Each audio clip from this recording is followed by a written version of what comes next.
Hello বন্ধুরা, আসসালামু আলাইকুম। আপনি অবশ্যই চাইবেন যে আপনার ফোনটি নিরাপদে থাকুক।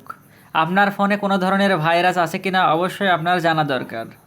এখন আপনি কিভাবে চেক করবেন যে আপনার ফোনে কোনো ধরনের ভাইরাস আছে কিনা? আজকে আপনাদের এমন একটি প্রসেস দেখাবো যে আপনারা খুব সহজেই দেখতে পাবেন যে আপনার ফোনে কোনো ধরনের ভাইরাস আছে কিনা। আপনার ফোনে যদি কোনো ধরনের ভাইরাস থেকে থাকে তাহলে কিন্তু আস্তে আস্তে আপনার ফোনটি ড্যামেজ হয়ে যাবে।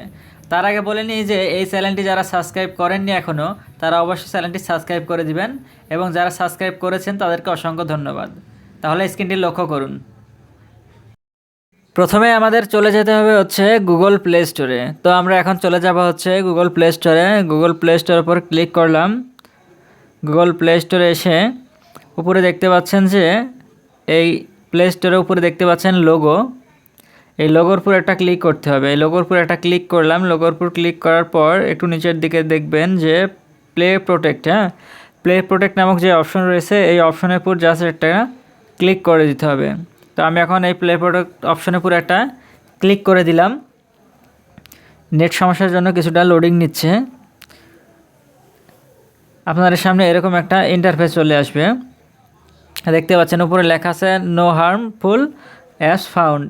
এখানে কোনো ক্ষতিকর অ্যাপস নেই। তারপরেও কিন্তু আমাদেরকে যে স্ক্যান নামক অপশন দেখতে পাচ্ছেন নিচে, এই স্ক্যানে একটা ক্লিক করে আমাদেরকে স্ক্যানিং করে নিতে হবে যে কোনো ধরনের ক্ষতিকর অ্যাপস আছে কি না আমাদের দেখে নিতে হবে। তাহলে এখন আমরা এই স্ক্যান অপশনের উপর একটা ক্লিক করে দিব। তাহলে কিন্তু দেখতে পাবো যে কোনো ক্ষতিকর অ্যাপস আমার ফোনে আছে কি না, তাহলে কিন্তু এখানে শো করবে। জাস্ট এখন আমরা এই স্ক্যান অপশনের উপর একটা ক্লিক করে দিলাম। দেখতে পাচ্ছেন স্ক্যানিং হচ্ছে। স্ক্যানিং না হওয়া পর্যন্ত আমাদের কিন্তু অপেক্ষা করতে হবে।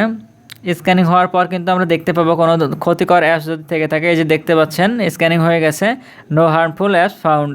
আমার ফোনে কোনো ক্ষতিকর অ্যাপস নাই। আপনার ফোন অবশ্যই আজকে আপনি চেক করে দেখুন যে আপনার ফোনে যদি ক্ষতিকর কোনো ধরনের অ্যাপস থেকে থাকে তাহলে কিন্তু আজকেই ডিলিট করে ফেলুন এবং ফোনকে নিরাপদে রাখুন।